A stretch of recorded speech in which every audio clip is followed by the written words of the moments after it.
मुझे याद है वो 2003 की एक रात थी। कलीसिया की दो बहनें और मैं एक बैठक में थे। अचानक दरवाजे के बाहर एक कुत्ता भौंका और दरवाजे पर ठोकने और बहुत लोगों के चिल्लाने की आवाज़ आई। दरवाज़ा खोलो, तुम्हें घेर लिया है। जोर की आवाज़ के साथ दरवाज़ा झटके से खुल गया।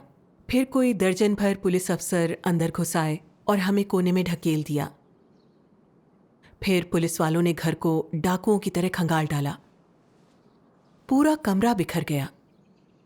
तभी हमने दरवाजे के बाहर 2 गोलियां चलने की आवाज सुनी। पुलिस चीखी, हमने पकड़ लिया, 3 हैं। मैं डर के मारे कांपती रही। मैंने अपने हाथों को कंधों पर लपेटा और एक कुंडली जैसी सिकुड़ गई। बाद में पुलिस ने हमें हथकड़ी लगा दी। करीब आधे घंटे बाद वे हमें आंगन में ले गए, जहां हमने 20 डरावने से पुलिस अफसर देखे। बिजली की छड़ी हाथ में लिए एक पुलिस वाला चिल्लाया, सुनो तुम सब, चुपचाप बैठ जाओ।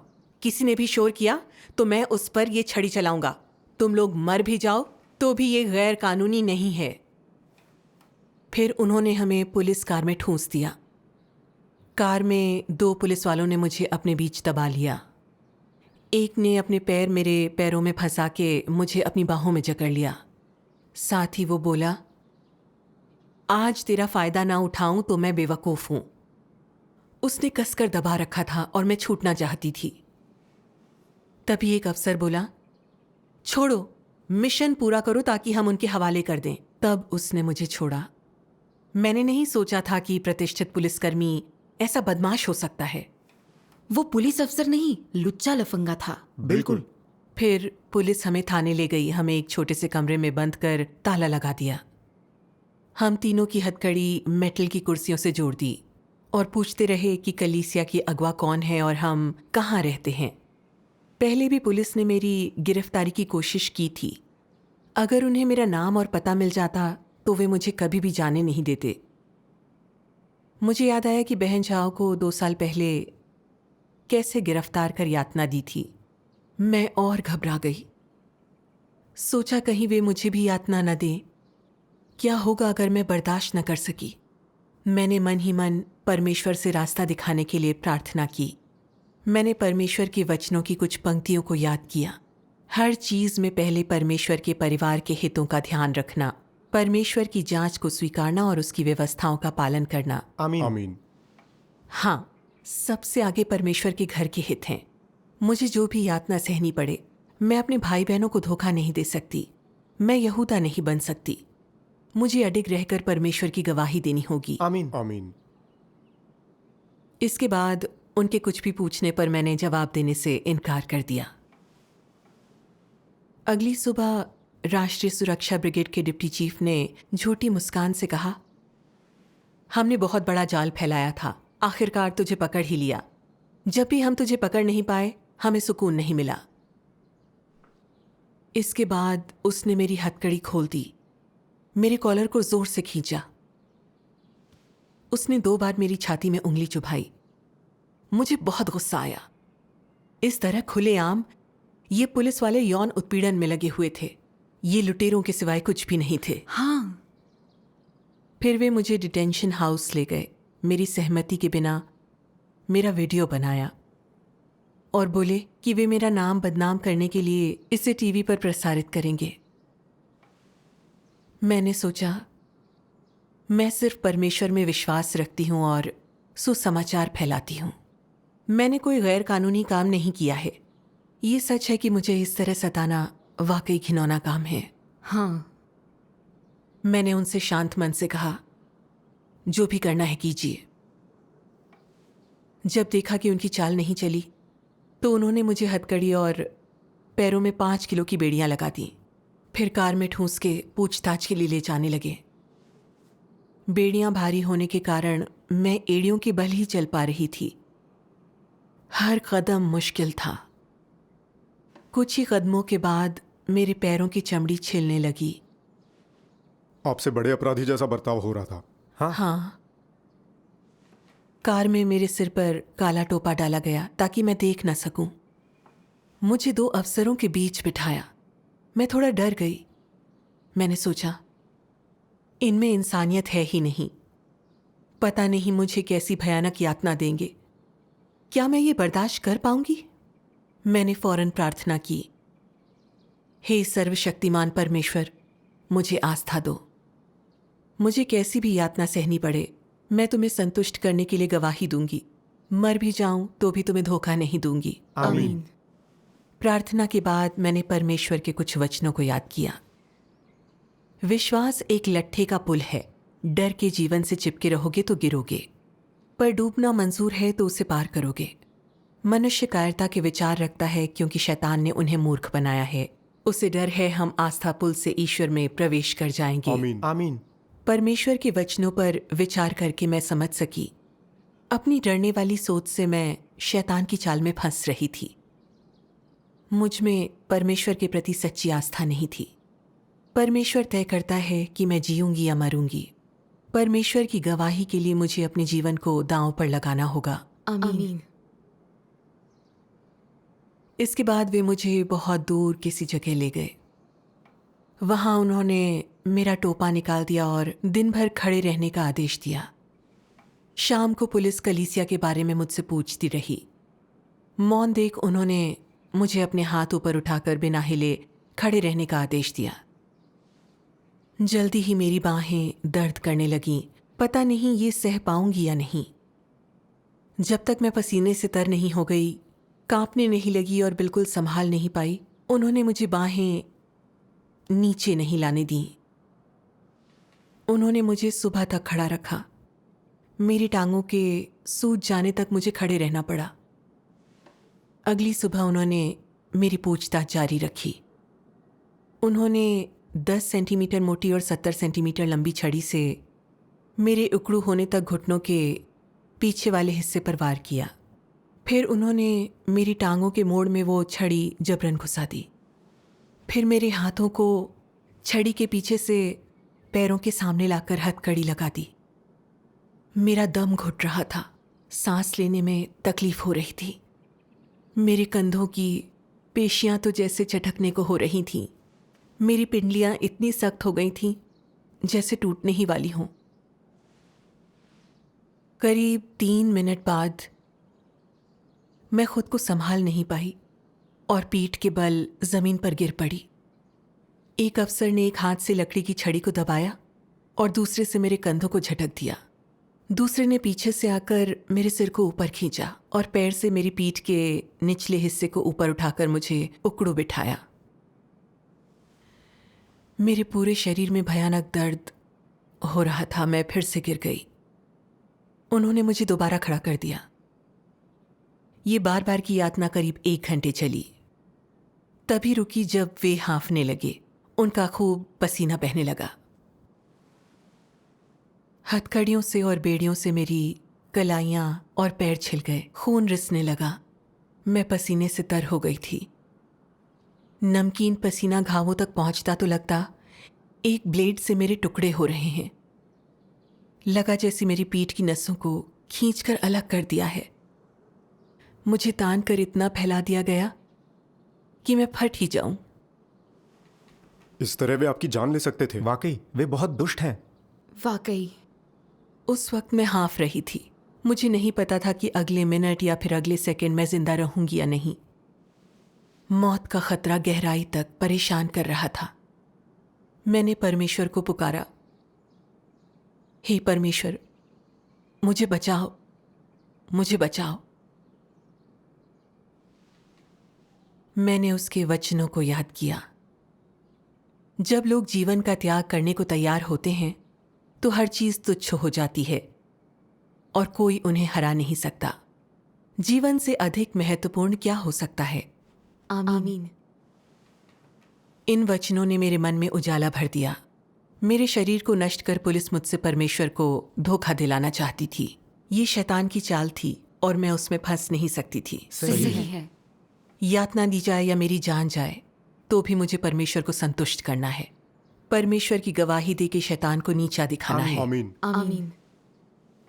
ये विचार मन में आते ही मेरा दर्द कम हो गया। मुझे उतनी पीड़ा या दुख भी महसूस नहीं हुआ। परमेश्वर का धन्यवाद। इसके बाद एक अफसर ने मुझे खड़े होने का आदेश दिया और बोला, हामी नहीं भरेगी तो तुझे खड़ी ही रखेंगे, देखते हैं कब तक जिद पकड़े रहती है। मुझे अंधेरा होने तक खड़े रखा गया। उस शाम जब मैं टॉयलेट गई तो बेड़ियों के कारण मेरे पांव सूजे थे, घावों से पीप और खून रिस रहा था। मैं थोड़ा थोड़ा करके पांव सरका पा रही थी। थोड़ा सा भी सरकाने पर दर्द होता था। 30 मीटर आगे जाकर लौटने में मुझे करीब 1 घंटा लग गया था। मेरे पीछे खून की लकीर खींच गई थी। उस रात मैं अपने हाथों से सूजी हुई टांगों को लगातार रगड़ती रही।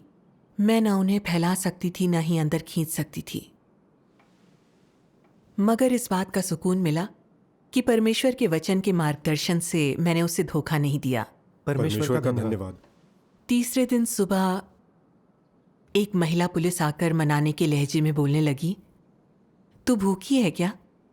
कुछ खाने को लाऊं? मैंने सोचा, तुझ पे कैसे विश्वास करें?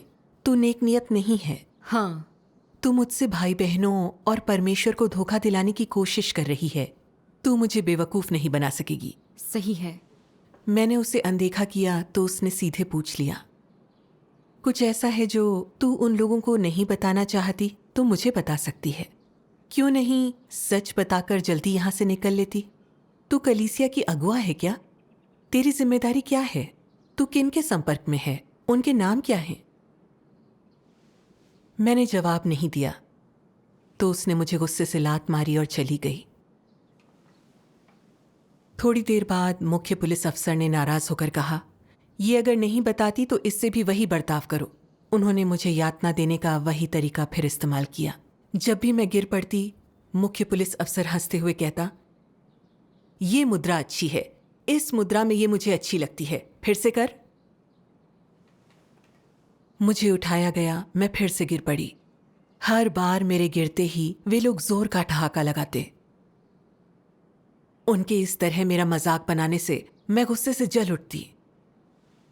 शैतान जितनी यातना देता उतना मैं उसका भद्दा चेहरा देख पाती, उससे नफरत करती। मेरे मुंह से उन्हें कलीसिया की कोई भी जानकारी नहीं मिल पाएगी। मेरे पूरे शरीर में सूजन और पैरों में कमजोरी के कारण कभी मेरा संतुलन बिगड़ता, मैं खुद को संभाल नहीं पाती और गिर पड़ती। इससे मेरा सिर और कंधे जोर से फर्श पर टकरा जाते। फिर 2 पुलिस अफसर मिलकर मेरा सिर पकड़कर उठा देते। एक अफसर लकड़ी की छड़ी पर दबाकर कदम रखता। लगता कि सारी मांसपेशियां झटके से बाहर निकल जाएंगी। मेरे हाथ पैर शरीर से खींच लिए जाएंगे। सिर दर्द से फटने वाला था। मुझ में चीखने की शक्ति भी नहीं थी। माथे से पसीना बह रहा था। उन्होंने करीब 1 घंटे तक ऐसी यातना दी। थककर चूर होके पसीना बहने तक वे नहीं रुके। मैं ऊपर देखते हुए पीठ के बल गिर पड़ी। लगा मानो आसमान चक्कर खा रहा हो। लगातार कांपती रही। पसीने की वजह से आंखें भी नहीं खोल सकी। पेट में मतली के कारण मुझे उल्टी हो रही थी। मुझे लगा मैं मरने वाली हूं। मैंने परमेश्वर को पुकारा, परमेश्वर, मैं अब बर्दाश्त नहीं कर सकती। मेरा जीना या मरना तुम्हारे हाथ में है, लेकिन शैतान के षड्यंत्र कामयाब होने से बेहतर मैं मर जाऊं। मुझे रास्ता दिखाओ। आमीन। परमेश्वर ने अपने वचनों के जरिए मुझे प्रबुद्ध किया। तुम सब लोगों को शायद ये वचन स्मरण हो, क्योंकि हमारा पल भर का हल्का सा क्लेश बहुत ही महत्वपूर्ण और अनंत महिमा उत्पन्न करता जाता है। तुम सब लोगों ने पहले भी ये वचन सुने हैं, किंतु तुम में से कोई भी इनका सच्चा अर्थ नहीं समझा। आज तुम उनकी सच्ची महत्ता से गहराई से अवगत हो। परमेश्वर अंत के दिनों में ये वचन पूरे करेगा, और उनमें जिन्हें बड़े लाल अजगर ने उस देश में बुरी तरह सताया है जहां वो कुंडली मारे बैठा है। बड़ा लाल अजगर परमेश्वर को सताता है, उसका शत्रु है। इस तरह यहाँ विश्वासियों को अपमानित कर सताया जाता है, और इसलिए ये वचन तुम में लोगों के इस समूह में पूरे किए जाएंगे। आमीन। आमीन। परमेश्वर के वचनों ने मुझे समझाया कि इस देश में परमेश्वर पर विश्वास रखने और उसका अनुसरण करने का अर्थ है कि हमें बहुत यातना सहनी होगी। शैतान के दमन का इस्तेमाल कर परमेश्वर विजेता समूह बनाता है और शैतान को हराता है। आमीन। मुझे कम्युनिस्ट पार्टी के उत्पीड़न का अनुभव हुआ था। अब शैतान के सामने परमेश्वर की गवाही देने का मौका था, जो एक शानदार और सम्मान की भी बात है। इसलिए मुझे गवाही देके शैतान को नीचा दिखाना है। आमीन। परमेश्वर के वचन से मेरे पास आस्था और शक्ति थी। मैंने मन में शैतान से कहा, तू दुष्ट दानव है, मैंने ठान ली है, तू मुझे कैसी भी यातना दे, मैं तुझसे हार नहीं मानूंगी। मैं परमेश्वर के साथ खड़ी रहूंगी। आमीन। उत्पीड़न और विपत्ति के समय परमेश्वर पर भरोसा करना होगा। अपने जीवन का खतरा मुंह लेकर ही शैतान को नीचा दिखा सकते हैं। हाँ। जब पुलिस ने देखा कि मैं अब भी हाँ नहीं कर रही हूं, तो वे यातना के औजार निकालकर मुझ पर चिल्ला पड़े, चल खड़ी हो जा, देखता हूं तू कब तक अड़ी रहती है। ये घिसाई की लड़ाई है, तू जीत नहीं पाएगी। मैं बड़ी मुश्किल से खड़ी हो पाई, लेकिन मेरे पैरों में सूजन और दर्द था। मुझे दीवार का सहारा लेना पड़ा। उस दोपहर एक अफसर ने कहा, ज्यादातर लोग अब तक टूट जाते हैं, तू बहुत सख्त है। ऐसी हालत होने के बावजूद तू चुप है, पता नहीं कहां से मजबूती मिल रही है। मुझे पता था कि ये शक्ति मुझे परमेश्वर ने दी थी। मैंने परमेश्वर का धन्यवाद किया। परमेश्वर का धन्यवाद। बाद में उसने फिर से धमकी दी, मैंने बहुत से लोगों को तोड़ा है, तू वाकई लड़ना चाहती है? तूने हामी नहीं भरी तो भी हम तुझे 8 या 10 साल की सजा दे सकते हैं। यहां के लोगों से मैं तुझे पिटवा या मरवा सकता हूं। मैंने सोचा, सब परमेश्वर के हाथ में है, जिंदगी और मौत भी। भले ही आप मुझे सजा दें या मेरी जान लें, मैं परमेश्वर को धोखा नहीं दूंगी। आमीन। मैं चुप रही तो गुस्से से पैरों से जमीन को कुचला और बोला, तुझसे निपटने में मैंने पहले ही बहुत दिन गंवा दिए हैं। सब लोग तेरे जैसे हों तो मेरा काम करना मुश्किल हो जाएगा। मैं बहुत खुश थी। शैतान शक्तिहीन था और वो परमेश्वर को कभी नहीं हरा सकता। हाँ। मैंने परमेश्वर के वचनों के बारे में सोचा। परमेश्वर की जीवन शक्ति किसी भी शक्ति से जीत सकती है। ये सबसे बढ़कर है। उसका जीवन अनंत है, उसकी सामर्थ्य असाधारण है और उसकी जीवन शक्ति को किसी भी सृजित प्राणी या शत्रु शक्ति द्वारा पराजित नहीं किया जा सकता। आमीन। आमीन। मैंने परमेश्वर के वचनों के अधिकार और सामर्थ्य का खुद अनुभव किया। इन 3 दिनों मैंने न खाया पिया और न सोई। क्रूर यातनाओं के बाद भी मैं टिकी रही। ये परमेश्वर की दी हुई शक्ति के कारण था। हाँ। अब मुझ में शैतान के सामने परमेश्वर की गवाही देने का और अधिक आत्मविश्वास था। चौथे दिन सुबह पुलिस ने मुझे दोनों हाथ सीधे फैलाकर अश्व मुद्रा में रहने का आदेश दिया। फिर मेरे हाथों के पीछे एक लकड़ी का छड़ लगाया। मैं संभाल न सकी। थोड़ी ही देर में वो फर्श पर गिर गया। उन्होंने उसे उठाकर मेरे हाथों और घुटनों के जोड़ों पर बेरहमी से पीटा। हर ठोकर ने मुझे चीरने वाला दर्द दिया। उन्होंने दोबारा उसी मुद्रा में आने को कहा। कई दिनों की यातनाओं से मेरी टांगें सूजी और दर्द में थीं, इसलिए जल्दी ही मेरे पैरों ने जवाब दे दिया। मैं गिर पड़ी। उन्होंने मुझे उठाया और जानबूझकर छोड़ दिया। मैं फर्श पर वापस गिर पड़ी। कई बार गिरने से मेरे नितंब घायल हो गए। हाथ लगते ही जबरदस्त दर्द होता। उन्होंने इस तरह 1 घंटे और मुझे यातना दी। इसके बाद उन्होंने मुझे फर्श पर बैठने का आदेश दिया। मुझे पिलाने के लिए नमकीन पानी ले आए। मैंने इनकार किया। एक पुलिस वाले ने एक हाथ से मेरे सिर को पीछे दबाया और दूसरे हाथ से जबरन मेरा मुंह खोल दिया। दूसरे ने मेरे गाल खींचकर पानी मुंह में डाल दिया। नमकीन पानी कड़वा और कसैला था। गले से उतरते ही जैसे पेट में आग लग गई। मुझे इतनी तकलीफ हुई कि मैंने रोना चाहा। मेरा दर्द देखकर वे क्रूर ढंग से बोले, पता है तुझे नमकीन पानी क्यों पिलाया? क्योंकि तेरे शरीर में पानी नहीं है।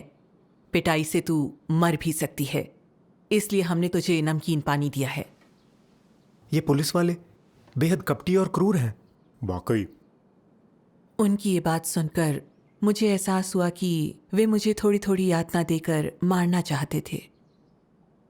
मैंने सोचा वे मेरे मर जाने तक यातना दें, इससे अच्छा मैं खुद जान दे दूं। लेकिन मुझ में खड़े होने की भी ताकत नहीं थी। परिस्थिति खराब थी। मैंने परमेश्वर से प्रार्थना की, सर्वशक्तिमान परमेश्वर, अब मुझसे बर्दाश्त नहीं होता। मैं नहीं जानती अब पुलिस मुझे कौन सी यातना देगी, लेकिन मैं अपना जीवन आपके हवाले कर दूंगी। विनती है मेरे साथ ही रहना। आमीन। प्रार्थना करने के बाद मैंने परमेश्वर के वचन को याद किया। कोई भी स्वर्ग के आयोजनों और व्यवस्थाओं से बच नहीं सकता, और किसी का भी अपनी नियति पर नियंत्रण नहीं है, क्योंकि केवल वही जो सभी चीज़ों पर शासन करता है ऐसा करने में सक्षम है। आमीन। सच है, परमेश्वर ही सब मनुष्यों के भाग्य पर नियंत्रण करता है। जीवन और मृत्यु को परमेश्वर ने निर्धारित कर रखा है।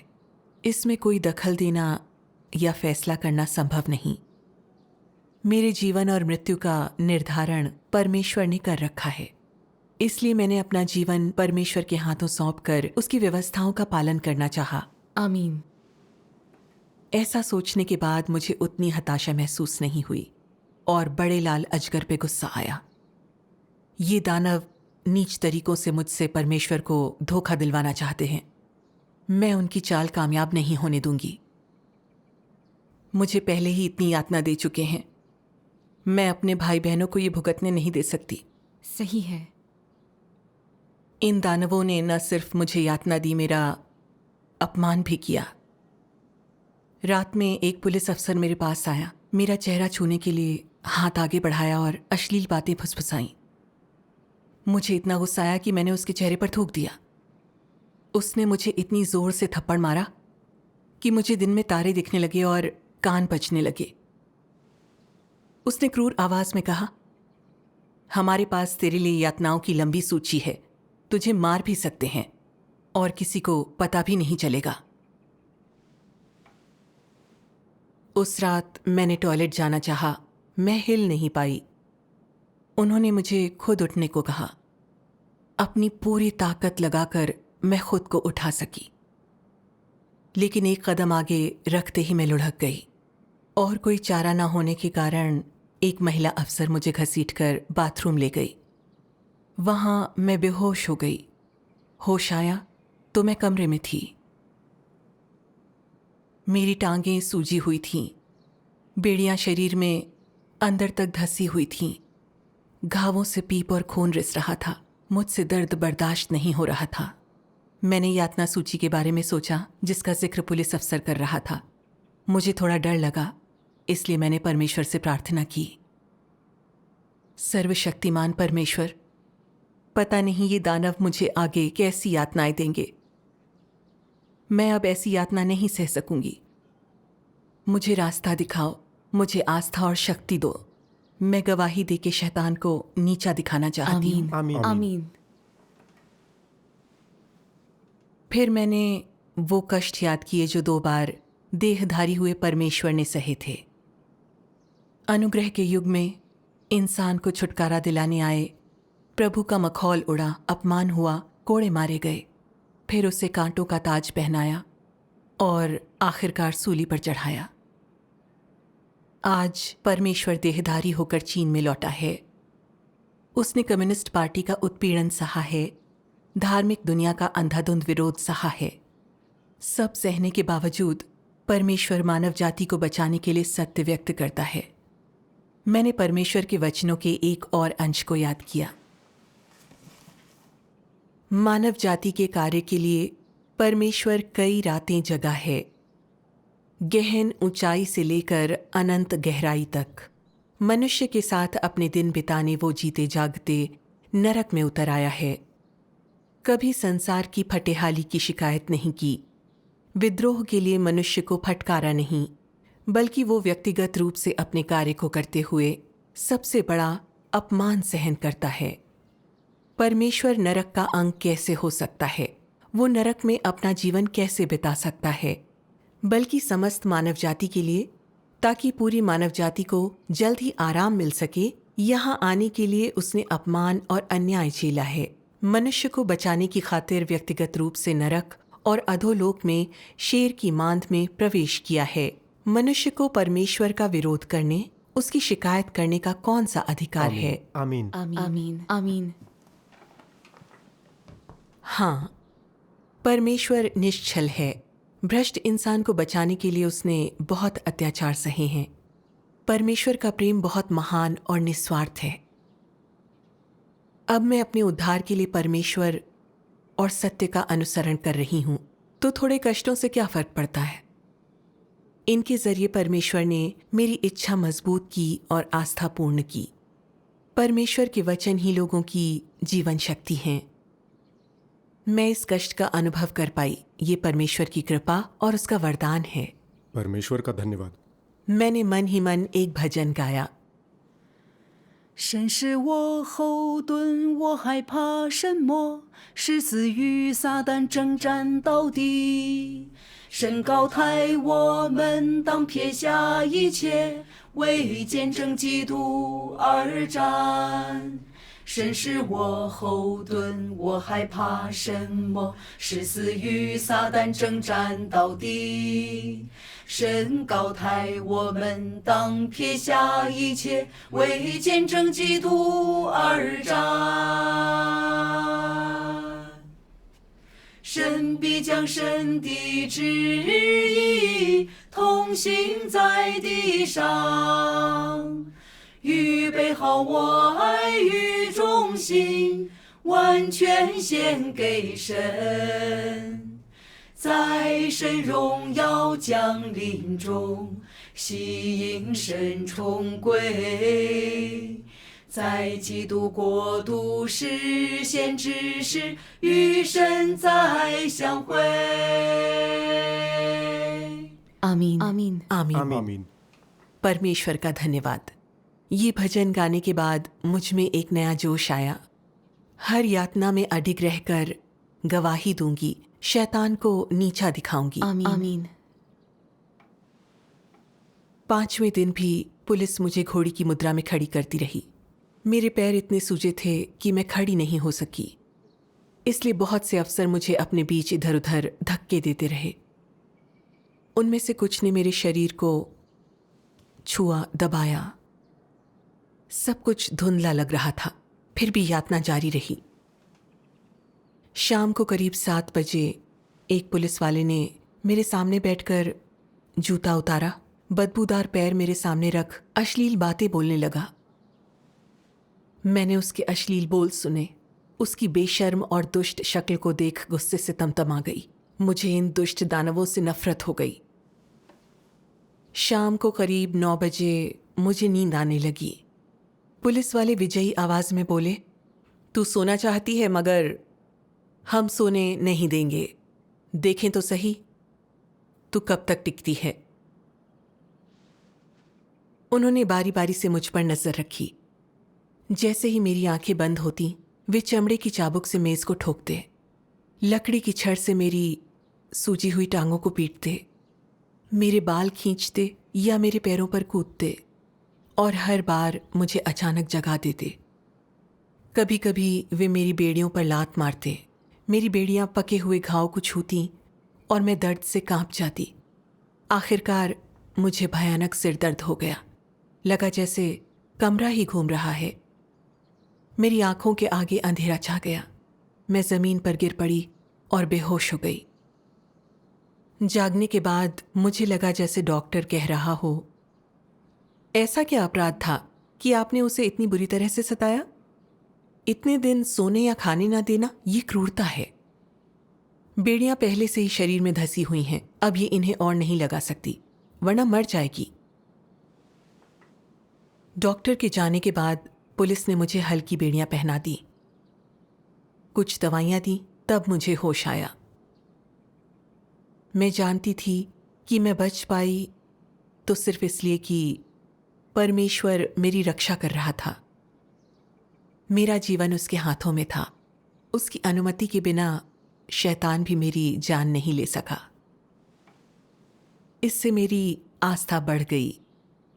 मैंने फैसला किया कि मैं कभी भी शैतान के आगे नहीं झुकूंगी। आमीन। आमीन। परमेश्वर का धन्यवाद। परमेश्वर में सच्ची आस्था रखते हैं तब हम अडिग रह सकते हैं। आमीन। आमीन। आमीन। छठे दिन के बाद मैं खुद को रोक नहीं सकी और मुझे नींद आती रही। हर बार कोई एक पुलिस वाला मेरे पैर पर पैर दे मारता या मुझे जोर से थप्पड़ मारता। दोपहर में पुलिस कलीसिया की जानकारी मांगती रही। उस वक्त वास्तविकता पर मेरी पकड़ ढीली होती जा रही थी।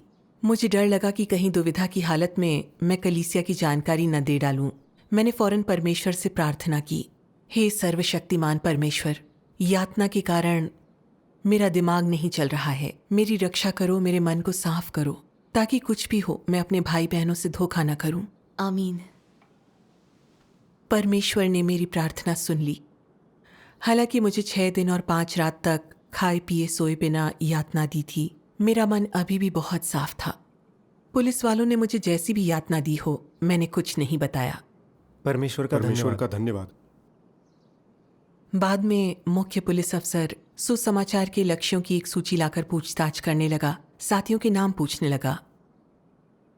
मैं इन दानवों की यातना बहुत झेल चुकी थी।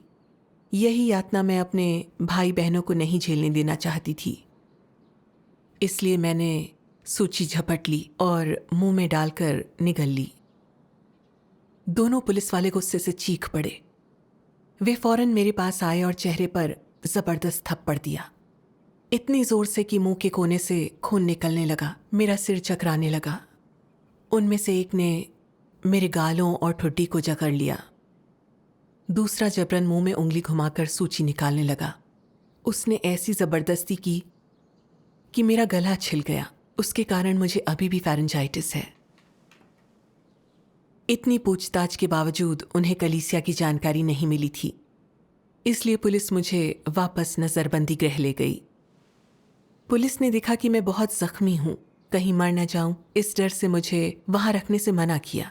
उनके पास मुझे अस्पताल ले जाने के सिवाय कोई चारा नहीं था। अस्पताल के बरामदों में बहुत से लोग मुझे देखकर मेरी हालत पर चर्चा करने आते। पुलिस वाले मेरी ओर इशारा करके कहते, ये परमेश्वर में विश्वास रखती है, अच्छी तरह से देख लो। अगर तुम परमेश्वर में विश्वास रखोगे तो तुम्हारा भी यही हाल होगा। मैं उनकी बात काटना चाहती थी मगर बोल न सकी।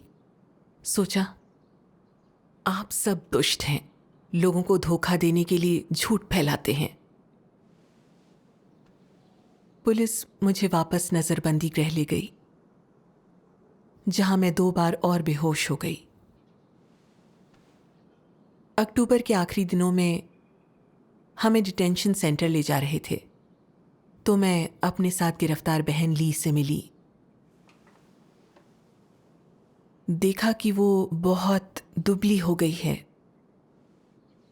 डगमगाते हुए चल रही है, मानो किसी भी पल हवा उसे उड़ा लेगी। मैं अपने आंसू नहीं रोक सकी। डिटेंशन सेंटर में मैंने देखा उसके हाथों और पैरों में नीली और बैंगनी खरोंचे हैं। पुलिस ने उसे पीटा, लातें मारी, कई दिनों तक उसे खाने पीने नहीं दिया। दूसरी बहन तो गिरफ्तार होते ही बीमार पड़ गई थी। वो इतनी पतली हो गई थी कि उसे पहचानना मुश्किल था। बताते हुए बहन ली रो पड़ी। मैंने इन दानवों से दिल की गहराई से नफरत की। इन दानवों को श्राप लगना चाहिए। हाँ। हाँ। आखिर में सीसीपी ने मुझ पर शीजियाओ संगठन में भाग लेने का आरोप लगा के 1 साल 9 महीने की सजा सुना दी। मेरे शरीर में जख्म थे और मैं चल नहीं पा रही थी, इसलिए लेबर कैंप ने मुझे वहां नहीं लिया। 4 महीने बाद मेरे पति ने 12,000 युआन में मेरी जमानत की और मैं बाहर निकली। जब पति आए तो मैं इतनी जख्मी थी कि चल नहीं पाई। मुझे हाथों में उठाकर कार तक ले गए। डॉक्टरी जांच में पता चला रीढ़ की हड्डी सरक गई थी। मैं खुद का ख्याल नहीं रख पा रही थी, न ही बिस्तर से उठ पा रही थी। मुझे लगा बाकी जिंदगी बिस्तर पर पड़े ही काटनी होगी। उम्मीद नहीं थी, पर मेरा शरीर धीरे धीरे ठीक हो गया। मैं दोबारा कर्तव्य निभाने लगी। परमेश्वर का धन्यवाद। मैंने अपने लिए परमेश्वर का प्रेम और उद्धार देखा। परमेश्वर का धन्यवाद। अभी भी पुलिस वाले मुझ पर लगातार नजरें गड़ाए रहते हैं। हो सकता है फिर से गिरफ्तार करें, पर मैंने ईश वचन के अधिकार और सामर्थ्य को समझ लिया। मैं परमेश्वर पर भरोसा कर अपने कर्तव्य निभाने को तैयार हूं, ताकि उसके प्रेम की कीमत चुका सकूं। आमीन। आमीन। परमेश्वर का धन्यवाद।